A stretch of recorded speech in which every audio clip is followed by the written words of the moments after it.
Guy's like, okay, I just want to get 6, play it safe, annoy them a little bit. Now he's just immediately, you want to fight? You want just hands up, drunkenly running at you, like he was some sort of ex-world-class boxer. But the big thing is when you look at this, Vega have basically 2 heroes that you absolutely have to deal with or you lose the game, right? You have to deal with Terrorblade and you have to deal with Ember Spirit. Either of those heroes can just beat you. And Final Tribe has 1, the PL, and I think Vega have the tool to deal with it. I think the key thing to highlight here is that Tiny and Ember are going to probably fill a similar role, and they're just going to try and rotate a lot. The difference is that Tiny really needs that Blink Dagger to start doing that. Ember just needs level 6. He's going to be doing it much sooner. Yep. And I think it's just one of those where Ember can just do more things, right? Ember, if you get into a situation for some reason where he doesn't want to rotate, he's perfectly happy falling back and farming. Tiny doesn't want to do that in this game. Tiny absolutely cannot just fall back and farm it. Yeah, because PL is going to need everything he can get. I mean, that's one of the things that I think. One of the things I think it's hard to talk about, in fairness, and it's especially hard to talk about in a panel when you're 30 to 60 second points. But robustness to game state is a big thing in Dota. Like, if the game goes in a direction a little bit different from the one that we're expecting, is that hero still going to be able to contribute? And that's kind of why I like the Ember pick. It's not necessarily like the best in any one game state, but I feel like it can do a lot of different things in this matchup depending on how the game goes. He's, of course, going to have to be a little bit careful. Chessie is one of those super pesky Tiny players. The one I've probably seen most get tosses under tower. Well, his brother's, for my money, his brother is still the best Tiny player in the world. Like, I'll still take Limp Tiny up against anybody else. And those two still talk a lot about this hero. They absolutely love it. Most definitely, Limp pretty formidable. I believe they had an upset though last night. Complexity actually lost to the MB stack. Whoops. Let's not get me started on that. That's a whole different conversation. Podcast coming later. Yeah, I never thought I would be flaming an organization for getting rid of Kyle, but there we find ourselves. Thanks for coming out. Hanscom will take a lot of damage from this, and there's the potency of the Skywrath. He moves so fast by default. Hanscom already taking a lot of damage. He did bring a lot of tangos here. Going to be forced to use a lot of them already. Yeah, that's okay though.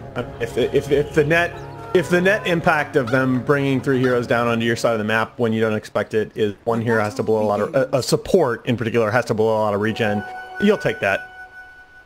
I think the only crux compared to most scenarios where this happens is the support that came down can move super fast, and look how quick he's getting to that top lane.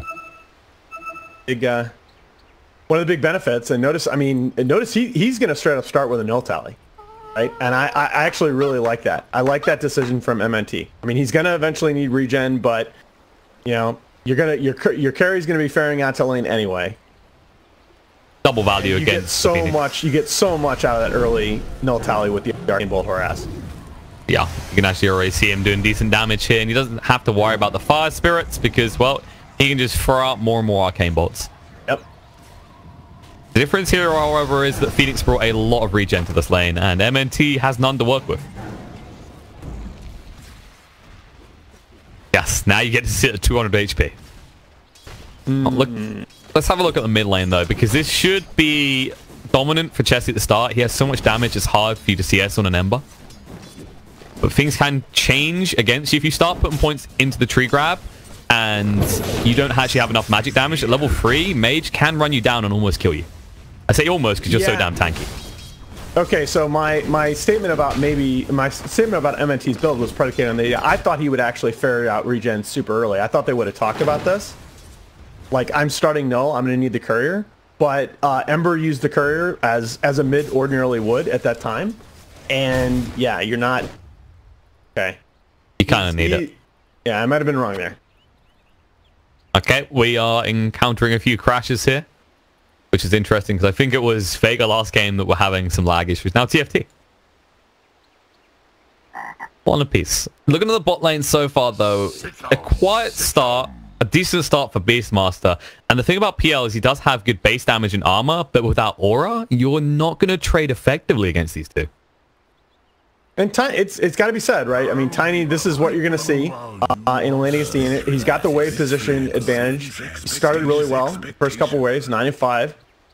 Now, this is how this is supposed to go. But Ember, again, as long as Ember doesn't have to deal with rotations coming in, which, given the lineups, not that worried about, I think he's going to be just fine. Inks on the Brewmaster, and that was actually as he used Drunken Brawler. This is just a counter to any aggression that comes out of Hanskin in this lane. Although Pexu needs to be careful at strokes of fates. When you miss like that, all you do is shove lane under tower, which you can capitalize on to an extent. But, well, that stroke of fate is actually your slow to try and catch onto people. Oh. Interesting little bob and weave here in the mid lane with their positioning. Maybe next time. Mage dodged a little bit of that. Maybe next time got seen here. The fire spirits through the tower joins in. No, he's going to go down. He's going to burn out first blood for error. That was pretty fun. That's the tower movement, right? The change in positioning suddenly can get involved in these kills. That's exactly right. It's just, I don't know. That's one of the reasons that analyzing Dota is so fun. It's these little changes end up having a huge impact at this level of play. Oh, we forgot to ask because you were trying to make a point in that pause. You may notice something you're probably not used to experiencing, seeing as when you last cast before this, they weren't in the game, these voice lines in the middle of your points. You enjoying it right now? It's nice to have everything disrupted, right?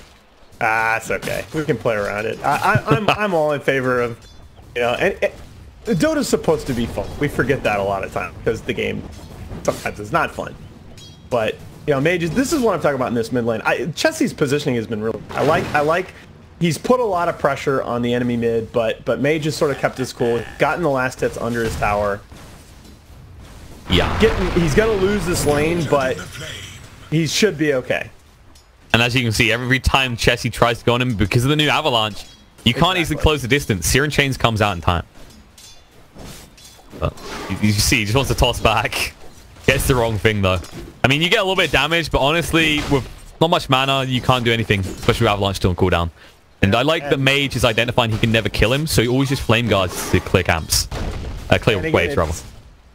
Something you gotta always ask in these games, it's 3 minutes in, that's the first critical point, are all the cores coming? And the answer is yes. Oh, Kezu, no, he used a salve as well. Oh no, they tried for the kill, and look how close they were to claiming Hanskin's life. Dire's structures are fortified. That's not a good trade regardless, especially with this.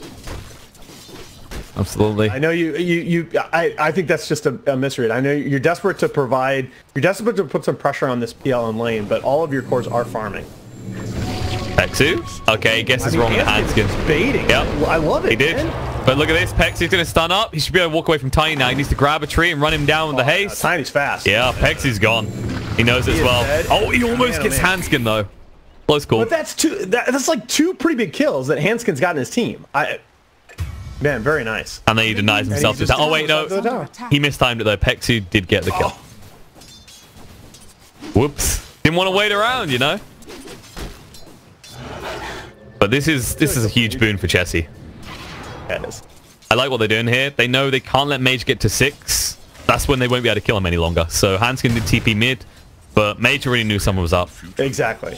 That's one of the big things that, in pubs, that'll catch a lot of people out. But at this level of play, Mage again. That's missing. Every time with this, just getting tossed on the tower by Chessie. I mean, it makes a difference. It's just forcing you to use bottle and use flame guard defensively. You can never get aggressive. Well, it's fine because he doesn't really need kill potential on the. I mean, he doesn't really have it anyway. Yeah, exactly. Oh, toss back. This time to error. Mage. He's not level 6 yet. Tower doing a lot of damage. The fire spirits means he can't use the bottle. Gonna cut the trees and turn around, just walk back and get tapped in the face by the tree of Chessie. Yeah, that's a really nice patience by Era to wrap around there just as nighttime begins. So he never showed. He just hung around by the tower. He didn't try to go out into lane. And Chessie's saying, just hang out there. Just hang out there. I'll toss him. The kill's easy. Yeah, folks, what you're seeing here is the true Phoenix tree combo. They don't even need 6 to make it work. Well memed, friend. There you go. Pexu got a DD here. Yeah, good luck with that. There's a dive available.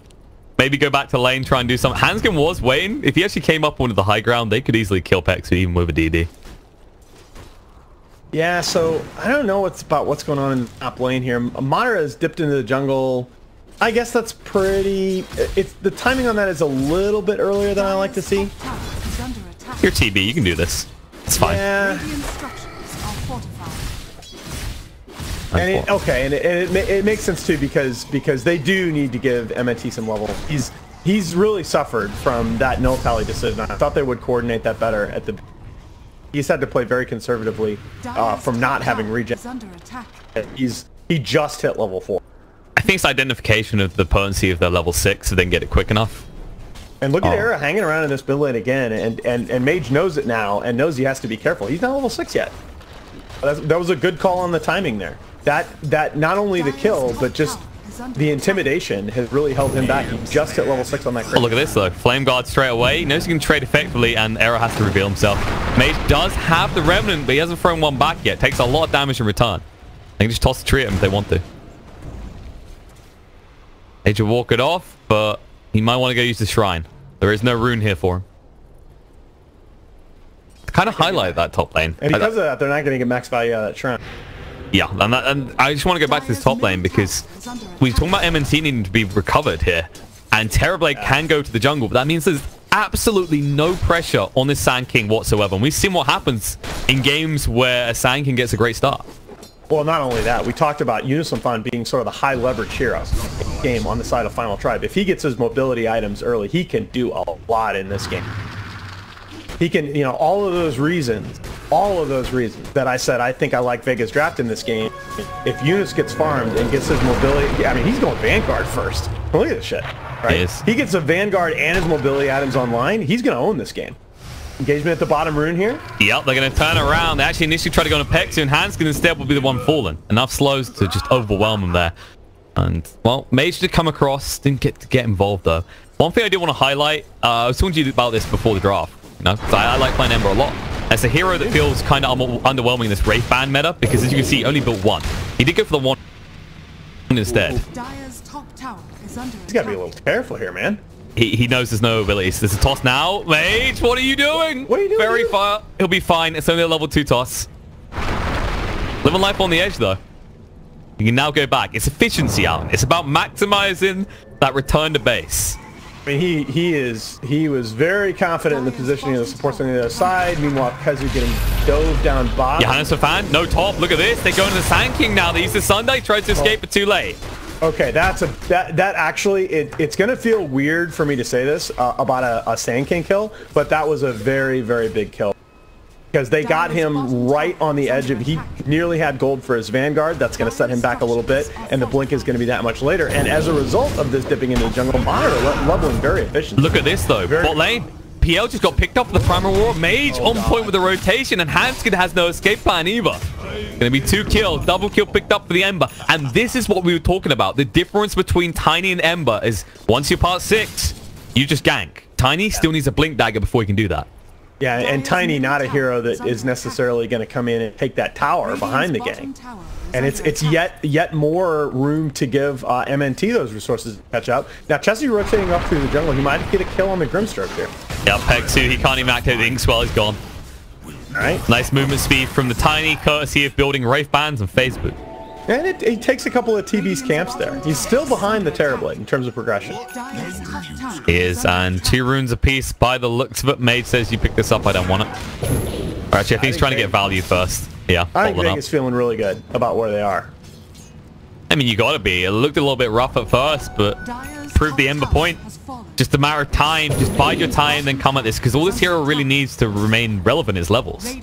Yeah, I mean, I think the big concern again though is the Sand King, right? The Ember is behind in farm, but he's feeling effective in these engagements. But it's just you got to deal with this hero because he can really disrupt so many things you want to do in this game.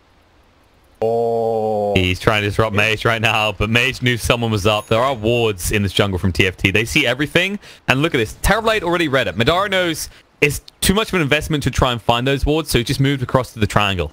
And look at what the wards say about the approach to the game. I really love this, okay? Compare the ward positioning in this match to what we saw in Vega from the last game. They're saying we know that if we can farm, we're going to be fine.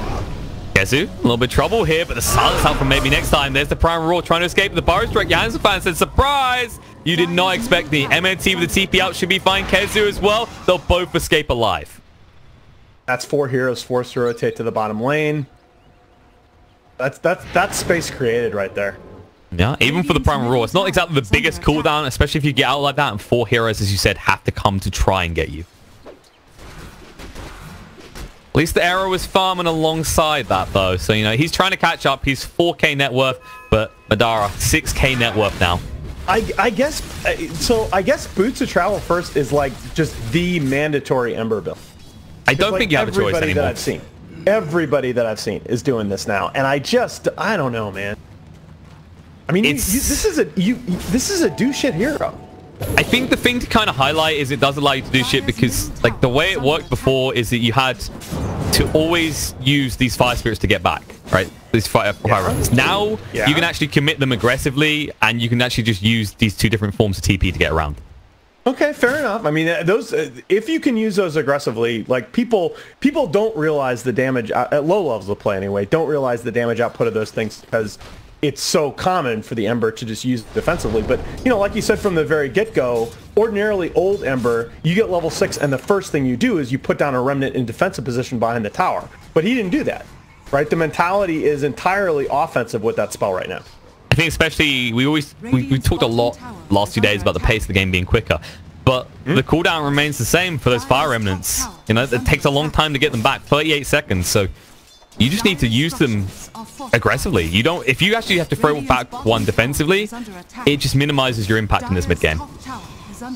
Man, so both teams mounting an early aggression against the tier 2. It looks like Vega is gonna complete the push first. Oh no, okay. No, there's a glyph. TST get theirs. TST. But Vega will still get theirs. They're fine. Not much difference between it. Yeah, and ordinarily that would be advantage Radiant. Because obviously the 2 safe lane towers are much more significant on the tower side because they also help you can rape the Roche pit. In this matchup, though, I'm not sure because it's much more important for TFT to stop Vega from farming than the reverse. And I think Vega are setting it up so that they're going to have access to the... Looking that way, you can actually race you from their position. Mage just wants to get active and find kills here. I just have to say this is, again, most of the viewers aren't going to care, but I like the vision game from Vega in this series a lot. They've transitioned from having the wards in a defensive set around... Oh, yeah, that's fun.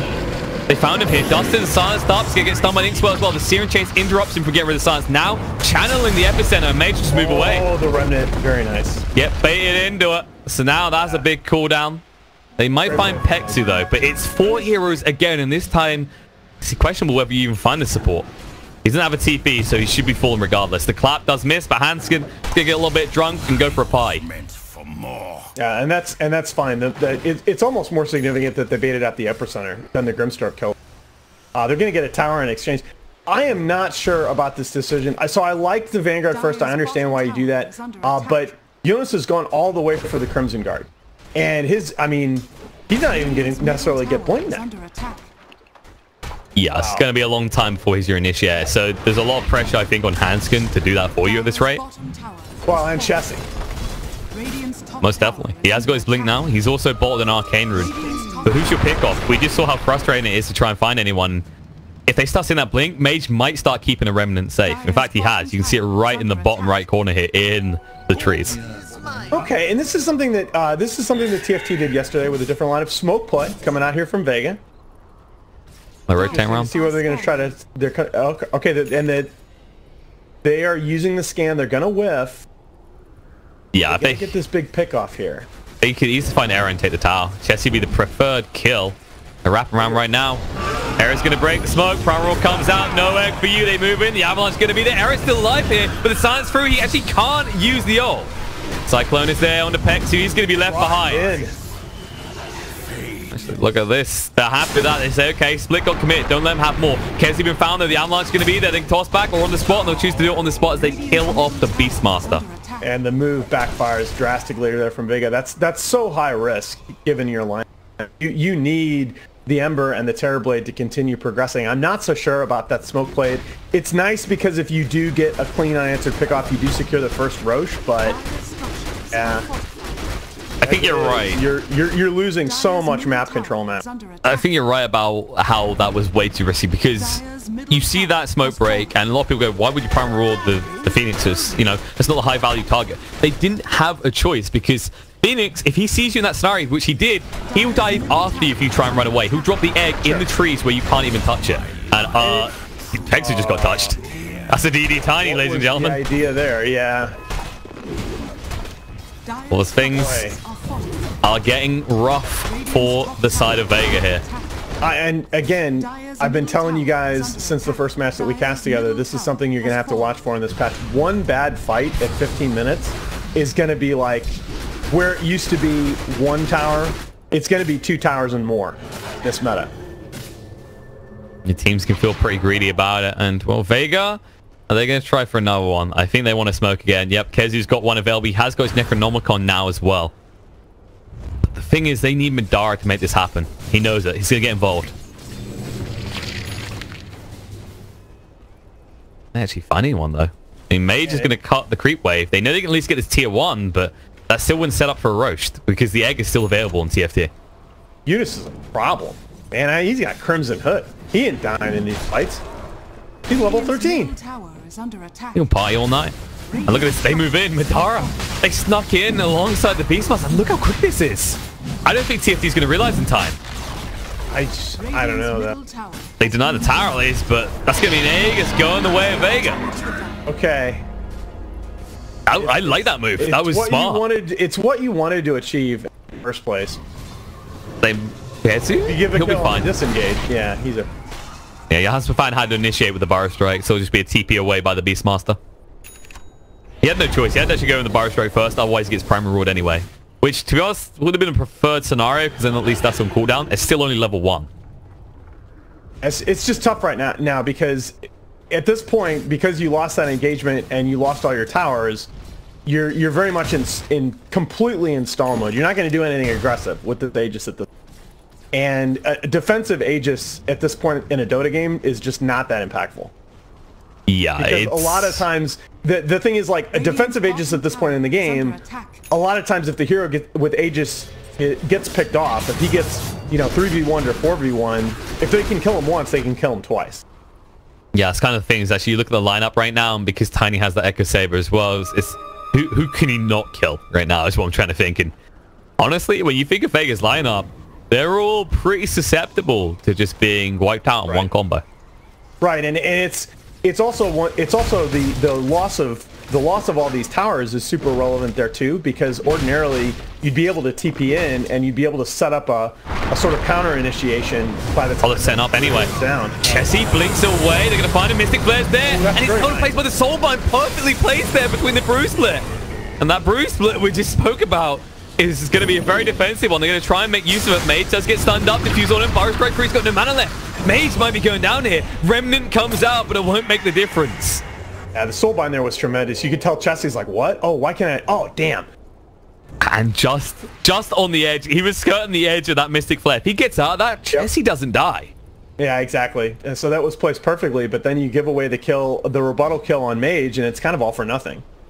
And it's one of those where Terrorblade's out in front, fine, but you know, especially given what the Sand King is looking like with Pipe and Crimson before 20 minutes, Terrorblade by himself is not going to do anything. And the thing that actually you have to have a way to take a team fight as Vega here, and that's playing directly into TFT's hands. And that's the crux. You need like a good 10 more minutes before Terrorblade can really carry these fights. He has at least got the BKB, which is a huge boon against TFT because they don't have any BKB piercing elements.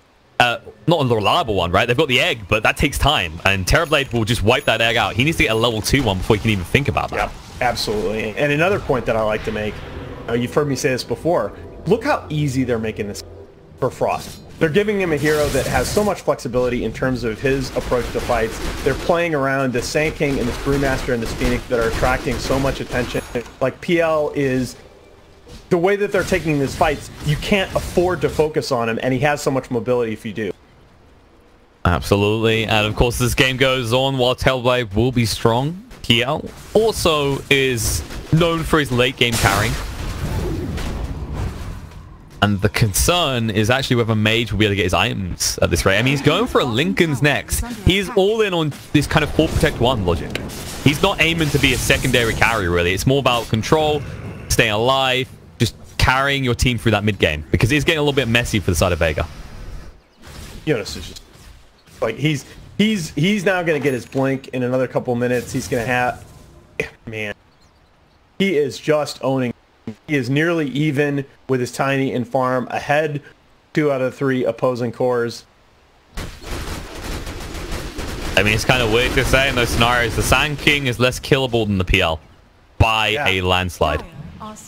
Well, and that's the thing that you want, like, you almost want him to die, because at this point, if they invest, if you're in position and if they invest enough resources to kill this level 15 Sand King with Crimson Guard and Pipe, the rest of your team is just going to destroy. I think one thing that people haven't highlighted too much is the change to Sandstorm. That DPS talent is so much more effective now. I was just going to make that point. He just hit level 15, and that it gives him split pushing effectiveness. Makes it another thing that you need to worry about in the middle of these fights. Another smoke play here by Vega, maybe trying to get the same area of the map. Kezu, oh no, doppelganger away. Frosty's still on the high ground, but they won't realize it. Now Kezu's going to get turned around in the Power Strike. He's going to run out of mana before he can do anything. The Soulbind's committed, but it won't matter. They're just going to charge on through, now trying to get it to work. There's going to be a frame drop there, courtesy of the PL Terrorblade interaction. The Epicenter, not really doing too much. Madara with the BKB, full defensive, just a TP out as they lose 3 on the side of Vega. 4, actually. That is as a dire team, that's a side of the map, that's an area of the map that you always have to respect.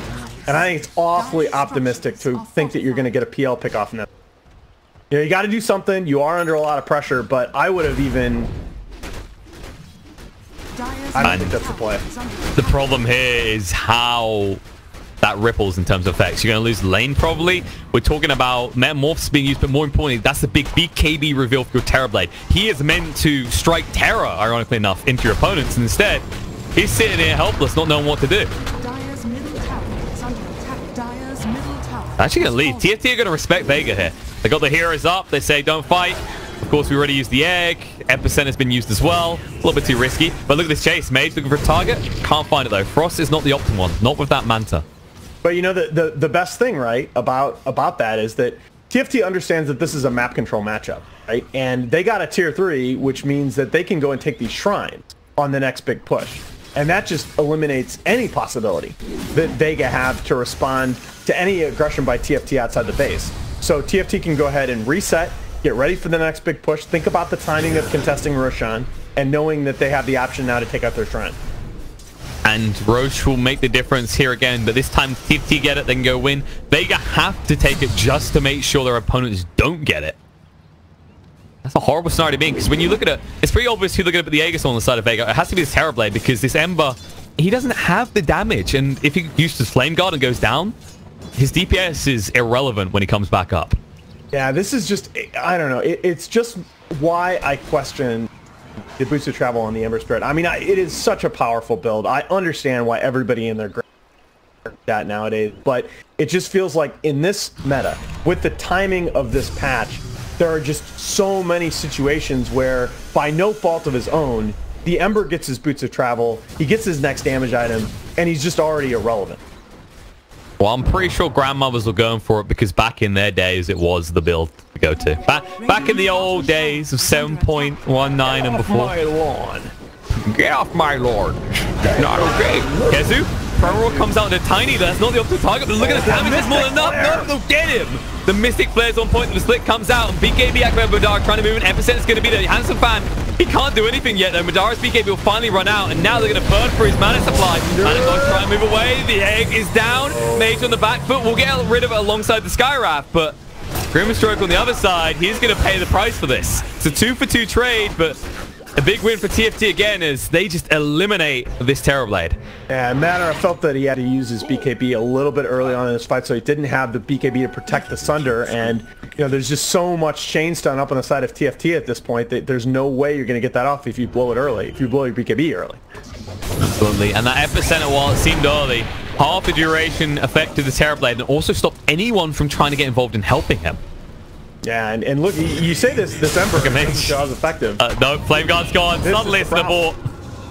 He wants this so badly, but the Crimson Guard protected. No, he gets it. Oh, he jukes back, but it doesn't matter. Caustic Finale finishes him off.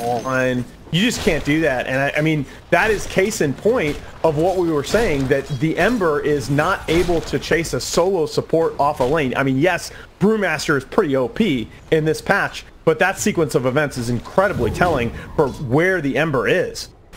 Yeah, he is control. He has to accept that role in the team. It's the Terrorblade. You just need to focus on being able to protect him in these fights. Thank you to Cat2 Brother for pointing out that the shrines are having the crap kicked out of them. Mm-hmm. Our helpful Chinese broadcasters. They notice the things that we are too busy talking about other things to talk about. Well, that's okay. I mean, I told you that was going to be significant for the side of TFT. It's a nice little secondary objective. I'm going to help them back.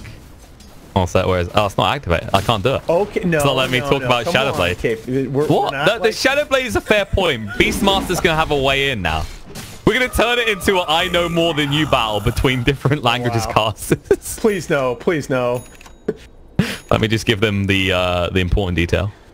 Because what we need right now in the Dota scene is more country versus country tension. Hey, the players and fans have their conflicts. Let's have a little bit of internal caster brawling here. Wow. I thought that should have been a thing. I think when Mortal Kombat came out, we should have genuinely just kind of like done a Mortal Kombat. Oh, not Mortal Kombat, was it? The Soul Calibur overlay, and genuinely had the talent fight each other at ESL. No, we just it's like anything else. We don't actually do it. We just sit back and wait for Slacks to make it. You know, which of course he did. He could. I'm telling you though, you could have got some real action going there. See who wins in a fight between Red Eye and Kyle. I don't know about you, but I'm not giving Toby a halberd and going anywhere near him. I mean, a halberd. Okay, fine. He's more of a danger to himself with a Najinata than he would be to anybody else. But I'm still not going anywhere near that. I should imagine he's one of those people with a flail that swings it around now in a compact area and breaks everything in the room that belongs to him. Is this what we're going at? X2? Yeah, he's dead. Ignore him. He wasn't there. That wasn't awkward positioning at all. He was never there. He died somewhere else in a more logical position. Yeah, I love that Tiny just TPs in to try and KS there. I mean, come on, it's only a Grimstroke. I also like that like, line. I got a DD rune, man. But look at that line. Chessie's like, I got a DD still. Do you think I can get up here and kill someone quick enough? Because he's on his way now, and Sand King's looming around in the trees. He was spotted. Kezi with his Shadowblade. No, you can't go for this kill. I'm trying to run top, but you wouldn't be able to kill him anyway, so you should be grateful you don't find him. Exactly. I kind of like the Kezu playing behind. Oh, the courier! Oh, all right. Chessie, he saw it courtesy of these wards in the jungle. Oh, you handsome fan? Yeah. He's a little bit deep here. Reflection's going to follow him. Burrow strike to escape. Primal Roar comes out, though. He's still tanky. Can actually the Crimson Guard outside the Mystic Flare, though. He will just be evaporated here. Split comes out. Looking to actually get some turnaround kills. The buyback out for Sand King as well. Can they do anything? Avalanche, toss, jumping. Chess go for giving MOT. But Dara says, screw that. BKB TP out. And he leaves behind both the Skywrath and the Beastmaster, who are both dead now. It's nice to be able to get a buyback on the Sync. Slows him down a bit, but it's another BKB that honestly is used defensively. At what cost indeed. And Sand King actually, I mean, Sand King has everything he wants, right? I mean, fine, yes, another mobility item would be great, but he's got his double damage mitigation, his blink, and bots. And he's going for Yule's next. At which stage, how the hell do you kill him? I mean, what just happened is the only path, but that's the thing. If the idea is that if you're forced to commit that, if you're forced to commit something like more Mystic Clone. Can they game? Yes, they can. He can't actually escape this. They move in into Serum Chase. Everything locking him in place, and the silence just at the end to make sure he is gone, and that is huge. Yeah, that's really big. That's 100 seconds with no Sand King, and all of a sudden they're like, okay, can we commit to this push? I guess so. Well, they're actually going back to slow down the other push. Terrorblade will stay in the bot lane, but Mage needs to carry heavy on preventing this push in the top. Yeah, this is... Oh, Primal Roar. No split here. Hanskin's going to go down here, and on the back foot, no Pixie taken out in return. The buybacks come out from both of them. Kezi run out of mana, going to be chased into a Frost, slow down with Spirit Lance, but he can't commit deeper. Meanwhile, on the base, trying to slow us down, Hanskin Gets to dance with Madara, but can't do much. Meanwhile, back in the base, Chessie does pick off and kill off MNT. Mage needs to be careful. He's low on mana. He has no remnants left. No, he's too far out inside to try and protect, but it won't be enough. Ross is going to chase through. He knows this is an easy kill from the buyback coming out for the Skywrath now. Madara right in the base. Mage, oh, he just gets out of range. Just in time. They're going to turn around Era. He needs to get rid of the Phantom's Embrace, but it doesn't matter. He's gone. They find him. They hold their base. They do take, I would say, a decent trade there, considering where Vega is in this game right now. Oh, absolutely. I mean, they've got to be thrilled with what just happened. I mean, I don't know, as TFT, if you needed to commit there. You knew that your Sand King was dead without buyback for 100 seconds. Your Primal Split was down, and you're in the middle of the base with Brewmaster and PL hitting racks. I mean, it's fine, but you ended up, like, there's no way with where you were in this game that you should have traded racks for racks there. Both sides get a melee as well, so it's going to even that up. Of course, the difference is, I'll give TFT a fair point here in that because they get rid of this mid from being a problem, it's always shoving. They can now just kind of play this back and forth game between the top and the bot lane and just look to slowly whittle it down. No, mid for bottom is a win, okay? But remember that these base buildings are also worth a ton of gold. And remember that any fixed gold lead becomes less and less significant as the game goes on. Like a 4K gold lead for TFT, that's not that big. And stupid Dota Plus, assuming a 76% win rate for the side of TFT. And, well, this will help embolden them, finding a kill in the Skywrath. Yeah, off the map for 80. Okay. Vegas reclaimed, though, which means TFT may need to take a deep breath. Think about what they do next. I think that's actually the big difference to kind of highlight there, is that trade happens when you have an Aegis as well. Yeah, that's exactly. You're supposed to be at a point in the game where you're at an overwhelming advantage, and you can just continue to sustain pressure on the enemy side of the map, keep them in the base. As long as Ember and TB aren't both farming, you are winning. Oh, your hands are fan? Oh. Primal Rondo from Kezu, he's found it. Will he get with the support? Yes, he will. Look at this rotation from both the cores. Mage coming one way and Madara the other. Hands fan trying to escape Mage. Again. They can find him. Oh, God. Mage, come on. He's got to see this. He just needs to commit a Remnant, but he's only got one left. Searing Chains is there, but this may be a little bit far. Look at the rest of them. They're hesitating. We got Pipe. He's got the Burrow Striker and the Blink. Sandstorm to hide here, which is Burrow Strike away. Such a tough target. A little bit of Kyle there, Alan. Let's restart the call. All right. Go for it. All right, one of the big missing ingredients, hopefully this sounds a little better now, but one of the big missing ingredients is Pessie's BK. You're actually more robo than last time. Oh, really? All right. Well, all right, that's good now. Right? Wait, I think it's good now. Okay, all right, okay. It started off very weird. I think Skynet got to you. Like every relationship I've ever had. Oh, God. It got worse. All right, let's try this again. All right, all right. All right, it's all good, folks. We'll get there. All right, Nahaz, I think he's reclaimed his... Yeah, I think he reclaimed your humanity now. I think we're good. Okay. Thank God for that. Was it ever there? I don't know. You just... Wait. This makes sense now. He's all about the numbers. I'm a stat bot, hun. Yup, numbers. Listen, lines of code. I think Alan might be a robot. You don't know. This is the problem. How would you know? Now going too deep in 4. He's like, I need to focus on... He's like, I need to focus on Dota, but now he's got me questioning life. I'm just looking at this. This is a winnable game here for Vega. Not if you have things like this happen. That's the way to do it. Oh, come on, Caster Curse. Don't do that to me. Yeah, Pexu's now questioning life because he's dead for 70 seconds. I had to open my damn mouth. Yeah, but look what Madara's doing. They actually have to come back to make sure he can't push in here because they saw what happened last time with Terrorblade got on the high ground. Yeah, exactly. That's what I'm saying. They've got split push. I was looking at the Battle Fury about to come up on the Ember Spirit. He's always got the Lincoln, so he's pretty protected in this split push. I wonder if he just goes BKB next. It should also be pointed out how powerful this Battle Fury is because you are up against that Phantom Lancer. Yeah, exactly. And because he's so tanky, his team can't be anywhere near him if they want to live.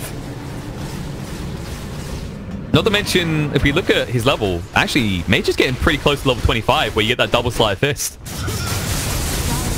This is getting scary for TFT. I think they are now on the clock. Yeah, they definitely are. And they need to commit to that big 5-man push. They need to Roche and commit to that big 5-man push to win the game. And you can already see, you know, TFT, Hanskin is checking that Roche pit saying, all right, this is our path to victory, guys. But by the time they set for Roche, the split push coming out from Vega, they're going to be able to have all 3 lanes in their favor. And especially given that that bottom lane concerns me a lot. Mage, living life on the edge there. He'll be fine, buddy. He'll move away just in time. Chessie almost claiming his head. I mean, look at Hanskin sitting in the Roche pit. But this is risky for both teams. They need to know the minute that Roche pops. And this is risky for both teams because if you look at buyback, the only person who just got buyback is Madara. No one else has it available right now, and it shows in the way that both teams are playing. They're reluctant to look for this engagement. They might go look onto Mage here, though. He's alone. And, well, Frost, you just kind of gave it away a little bit there, buddy. And you wonder, I mean, Mage is in danger, okay, of becoming slot star, but he might need to get an Aeon disc. Saw the Aeon disc just coming out from MNT Skywrath. He knows that he's going to have to play on the enemy side of the map here. Yeah. Skywrath leading the charge is an awkward sight to behold, but he's kind of structured himself away in that he can with the Atos plus the Aeon disc, just looking for that setup. Of course, when you're against these heroes, most of them are going to have blinks. You got the Brewmaster blink, Sand King blink, the Tiny blink, and the Doppelganger. Good luck hitting that Atos. Oh, wow. And they do it. They go in. Oh, Vega. Oh, yeah, has a fan. What was that Fire Strike? He misses Pegs to the front row coming out. Luna engaged right now. And can they do enough damage? Going to get him low. Sand King almost dead. Madara, the BKB still running confirmed against PL. Now he's going to start Doppelganger and chase him forward. The buyback comes out for the Sand King. Madara, his BKB's run out. This is not good. Mage finally arriving, maybe a little bit too late to assist. They're going to keep chasing him down. If they can find Terrorblade, this is big because he already used the Metamorphosis. Meanwhile, MNT being chased on too, keeping Sand King busy, but there's the Abyssal coming through. Terrorblade, Mage finally arrives. The reflection out. The cleave through is not enough. It doesn't matter. No mana for Sunder. He's down. He had no mana. Can't do anything. Oh. And immediately Sand King goes bot because he sees creeps pushing in, but the rest of his team will commit to mid. They know they can force this buyback if he even has it. He does indeed, but that's no Metamorphosis, and this is a problem. There might have been a split-second window there where he could have... There might have been a split-second window for him to get Sunder off, but the diffusal of PL, he had no mana for it as he died. Oh, look at this, trying to turn it around. Need to be careful in the Ember, though. Mage needs an escape plan tossed in the air, though. Sun right down to half HP. He has got buyback if he goes down, but he'd rather not use the egg. Does get committed here. Kezu trying to get a work, but needs to run away. Mage burning up, but not quick enough. And MNT, he is just handling them, controlling them so well in this fight. Oh, Hanskin, we always get sniped out by the Remnant from Mage there. Yeah, TFT here, I mean, this is the right decision. TFT say with Terrorblade, we need to force this TB buyback at the very least, and we're now in a position with the lanes that we can go ahead and pressure base. They are indeed. Frost is already in. Can they get out? Even if he uses it, he hasn't got Metamorphosis for 60 seconds. Oh, Pistol coming out. Promo used on New Illusion. No, Pex is going to go down, and now they can send on the Beastmaster as well. PL just overwhelms him right now. The Reflection coming out is going to be enough. Kezu is going to fall. The buyback comes out from him, Terrorblade. But Dark trying to get involved. Frost getting low on HP. Needs to back away. Searing Chains doesn't connect from Mage. And now the Reflection once more. They see which one's real. The Atos is going to be there. I think Mystic Flare's going to do a decent amount of damage, but he's still just doppelgangers away. This level 25 talent will keep him alive and get him out. Remnant forward. Mage wants this. Searing Chains to lock him down. Needs to be careful. They toss him away. Chessie bodyguarding Frost right now, but they can't bodyguard him any longer. He's going to get low. Silence will run out. He's still got the Doppelganger or the Abyssal. The heart has not proc just yet, though, so he's not healing up. They are going to continue the chase here. Atos comes out. Ares the target steady. He uses the Sunray. Burns up MNT, but not enough. He will die. But he keeps PL alive. Yeah, look at Frost's HP, too. That heart with the level 25 PL Doppel talent, it's just... I mean, he was at full HP before he TP'd out. That's insane. But they almost found him. Actually, if they found him there, he was almost out of mana. He could have died. But Mage, he actually pinged on the other side. They thought he'd gone deeper in the trees, so they missed out the opportunity to get the kill. Phoenix does have to buy back, though, identifying he has Egg coming off cooldown, and Roche is up, and that is the target for both teams now. It's a nice hold by Vega, but they're in full desperation. It's looking rough, especially that TB buyback committed. And, well, at least in the next fight, they will have Metamorphosis, and he's super close to getting this Demon's Edge completely dayless. I will say, though, just in the interest of unbiased casting, Unison Fan, who has otherwise played a immaculate game, he messed up at the beginning of that fight, and it could have been very, very costly for TFT. Radiant are scattered. It could, but they have their armors on side TFT for this Roche fight, which is even more important than what just happened at base. And look at this, the first pick off Scarf a little bit too deep. They're going to find Pexu as well. Both supports trying to wrap around alone. What are they doing there? That is the wrong way to approach. There's no way you're going to be able to wrap around. And now there's no way you can defend this Roche. Even if they don't have a ward there. So many questions we asked right now. Madara is already on his way to the bot lane to shove that in and buy a little bit of time, but now you can't interrupt this. Costly errors being made here. I'll just go ahead and say, once again, DD runes need to be 50% effective. They need to be like plus 50% damage against Roshan and enemy structures. I mean, I was saying to you before, I'd legit like to see it, but in the Roche pit, they're just nullified. So you can use them to win a fight around Roche, but I just think DD runes are fine in every other aspect. They need to be rebalanced against Roshan, and I actually think base pushes as well. I don't think as a TB you should be able to bottle a DD rune for a Rax push. Blame Envy. Yeah, it's just too much. Blame Envy. Blame Envy. Well, yes, I blame Jackie for a great many things. Even though I love the dude. The good and the bad. Mostly the bad. Oh, look at this. Terrorblade, almost level 25, by the way. Yeah, probably going to see that attack range. Nice challenge himself. Although we're more and more these days, we are seeing TBs go for that attack range now over the Sunder. There is so much chainstone in this. It's not a lock. Actually looking at whether Tiny wants to go for the toss charge with Avalanche. I imagine toss here, especially against the Ember Spirit. Or even against the TB to stop him sundering at any stage. Yeah, I think the toss charge talent got a big buff just because of the way that Avalanche worked. Not as hard a lockdown. So having the -9-second Avalanche cool is not as valuable. I also look at Phoenix's talents at level 25, and when you look at how tanky his lineup is, if he gets his hands on that Sunray, they always have to eliminate Phoenix first. Well, and that's a pretty tough. Because indeed, you commit too hard, the egg comes out, and then we've already seen Johansson fan being on point a lot of these fights with his Burrow strikes. Exactly right. That's the thing, that he's played so well in this game. Controlled these. Dire's bottom tower is under attack. Dara getting aggressive. And yeah, it's a point that we made earlier, but I think that can't be overstated. The effectiveness of that plus 50 Sandstorm DPS just in the pushes, together with the reworking. That's a big thing that TFT have to worry about as this game went on, was answering the split push potential of Vega, and it looked at one point like Vega were going to be able to apply that pressure across the map and keep the lead manageable on the side of TFT. And I think the thing that's problematic for TFT is they have this 15k net worth lead, but when you look at the heroes, the Terrorblade and Ember, it's very hard to find pickoffs on them because they push by proxy or they push in a very elusive way.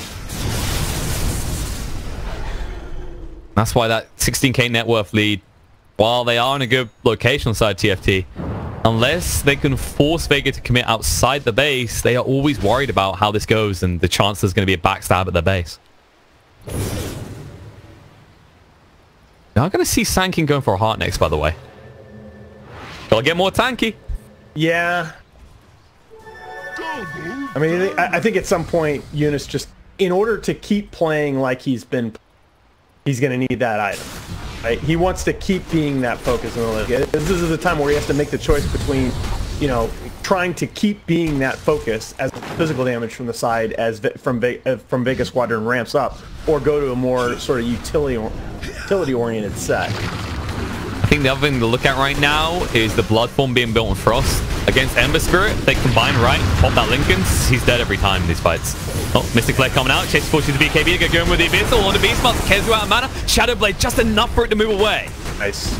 But the split was used to find the tower. Can they find more? Trying to slow us down, Mage doing what he can. Someone's going to come out onto the Storm Panda, just to make sure they don't get a favorable timing of dropping him down. And actually that Storm Panda linked up with Frost. Avalanche going in. Pexy's going to get low. He's going to go down. The Primal Roar's out. Looks like they're trying to go in Chessie D, the cheese, but it won't matter. They just melt straight through. And the buyback coming out from Grimstroke getting involved again. And Frost, he's taking way too much damage here. Madara Proving himself formidable here. Can he run from the doppelganger already used? Coming off cooldown again. He can look to make his escape. He has the Aegis, doesn't want to commit it though. Epicenter and Channel going to move in. He has the fan going to Kezu. The egg gets committed as well. The chaos is huge. Kezu is going to go down. Frost moving even deeper. Pexi almost dead for the second time here. Madara, he's back in his fountain. Metamorphosis on half duration. No BKB for 45 though.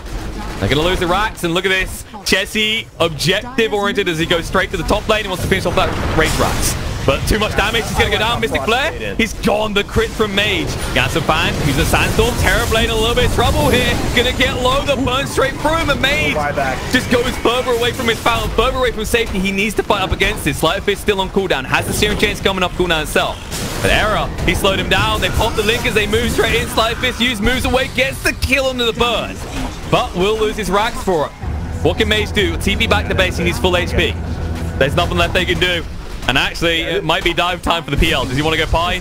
He's thinking about it. Come on. Mage is going to go in. Searing Chain's going to come out. There's a silence, and he knows it's all over. It looks like we'll be going to a game 3 as Vega are unable to hold back the unrelentless power of this PL and Tiny.